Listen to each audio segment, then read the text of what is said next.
రాష్ట్ర బడ్జెట్లో జీహెచ్ఎంసీకి ప్రాధాన్యత పెరిగింది. ఎన్నడూ లేని విధంగా రాష్ట్ర సర్కార్ 1000 కోట్లు కేటాయించింది. గ్రేటర్ పరిధిలోని రోడ్లు, మూసీ అభివృద్ధితో పాటు డబుల్ బెడ్రూమ్ ఇళ్లకు పెద్దపీట వేసింది. జీహెచ్ఎంసీ చరిత్రలోనే 1000 కోట్లు కేటాయించిన దాఖలాలు లేవంటున్నారు అధికారులు.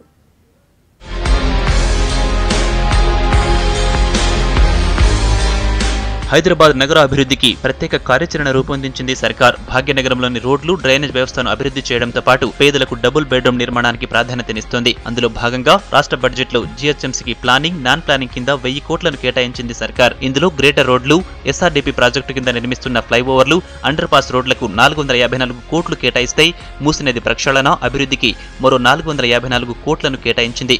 వీటితో పాటు జీతాలు, ఇతర అవసరాల కోసం మరో 92 కోట్లను కేటాయించింది సర్కార్. నగరంలో డబుల్ బెడ్రూమ్ ఇళ్ల కోసం సర్కార్ ప్రత్యేక బడ్జెట్ ను కేటాయించింది. రాష్ట్ర వ్యాప్తంగా డబుల్ బెడ్రూమ్ ఇళ్ల కోసం 1000 కోట్లను కేటాయించింది. అందులో అత్యధికంగా గ్రేటర్ లోని ఇళ్ల నిర్మాణం కోసం కేటాయించనుంది సర్కార్.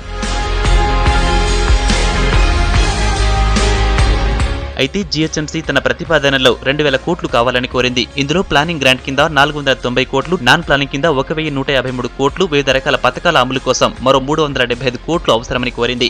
అయితే గతంతో పోల్చితే ఈ ఏడాది జీహెచ్ఎంసీకి కేటాయించిన బడ్జెట్ చాలా బెటర్ అంటున్నారు అధికారులు. అండ్ జీహెచ్ఎంసీ తన యొక్క బడ్జెట్ పూర్తిగా మనకు మెయింటెనెన్స్, తర్వాత ఎలక్ట్రిసిటీ అండ్ వేజెస్, శాలరీస్ ఇవన్నీ పోను ఈ కొత్త కార్యక్రమాలు తీసుకోవడానికి ఇబ్బందిగా ఉంటుందనే ఉద్దేశంతో చాలా కాలం నుంచి గవర్నమెంట్కు ప్రతిపాదన పంపించడం జరిగింది. ఈ బడ్జెట్లో కూడా ప్రతిపాదన పంపించడం జరిగింది. అయితే ఈ బడ్జెట్లో రోడ్ ఫార్మేషన్కు, అట్లాగే మూసీ డెవలప్మెంట్కి సింహభాగం ఇవ్వటం జరిగింది. దీంట్లో అట్లాగే టూ బెడ్రూమ్ హౌసింగ్ కూడా హౌసింగ్ డిపార్ట్మెంట్ నుంచి అలిగేషన్ చేయడం జరిగింది. వీటన్నిటిని ఉపయోగించుకొని హైదరాబాద్ నగరంలో కావాల్సినటువంటి ముఖ్యమైనటువంటి మౌలిక వసతులు అయినటువంటి roads and then Musi beautification, అట్లాగే 2 బెడ్రూమ్ హౌసెస్ మనకి ఏమాత్రం ఇబ్బంది లేకుండా టేకప్ చేసేటువంటి అవకాశం ఉంటుంది.